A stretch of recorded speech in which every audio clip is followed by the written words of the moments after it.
because the role of government is to protect the rights of their citizens first, that I stand resolved that nationalism ought to be valued over globalism. Now, I'd like to go ahead and address some of Theodore's arguments in direct refutation. Looking straight at his case, he talked about how we have to decide which side best achieves human rights, and I couldn't agree more. I'm glad that we have a common goal in mind.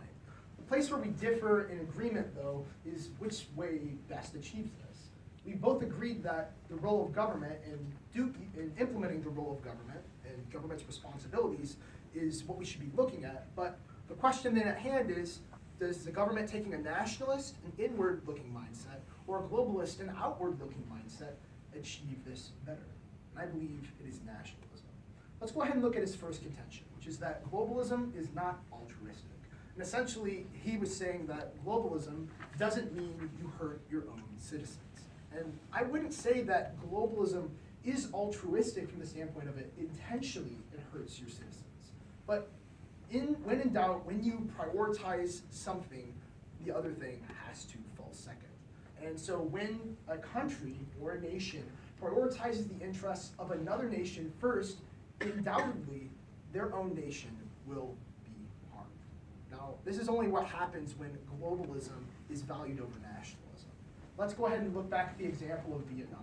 Theodore said it was just a failure in procedure of how the United States involvement in Vietnam happened. However, we can see that the United States looking outward towards other nations before first counting the costs for their own people ended up in almost 60,000 US troops dying, 150,000 being wounded, and 1,600 lost in action. Those are some big numbers that happened because the globe, other nations were valued above our own nation. Now, once again, going back to my first speech, which was that I'm not saying we shouldn't help other nations. We should, in fact, do that.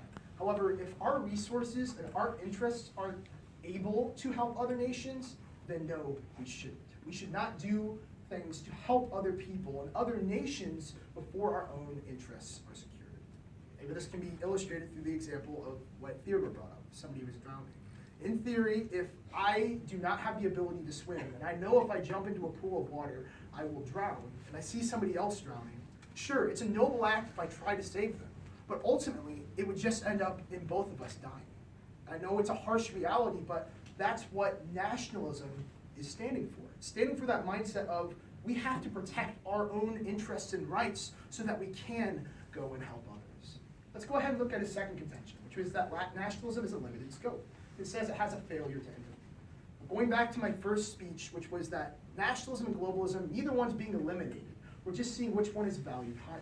Sure, when nationalism is only valued by itself, then there's a lack of empathy. But there are times when globalism is appropriate to happen. Only when we have first looked to our own interests, though. In the example we brought up with the Syrian gas attacks, I'm very sorry that the United States didn't intervene there. But there wasn't a conflict of interest, per se.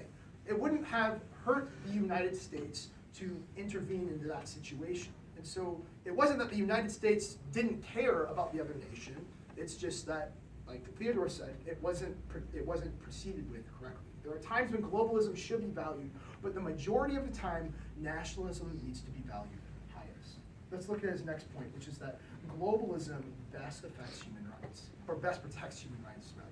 Globalism best protects human rights. I disagree with this 100%. Globalism does not best protect human rights because ultimately, since globalism is altruistic at times, it will lead to a violation of your own citizens' rights. How much time do we need? Minute 23.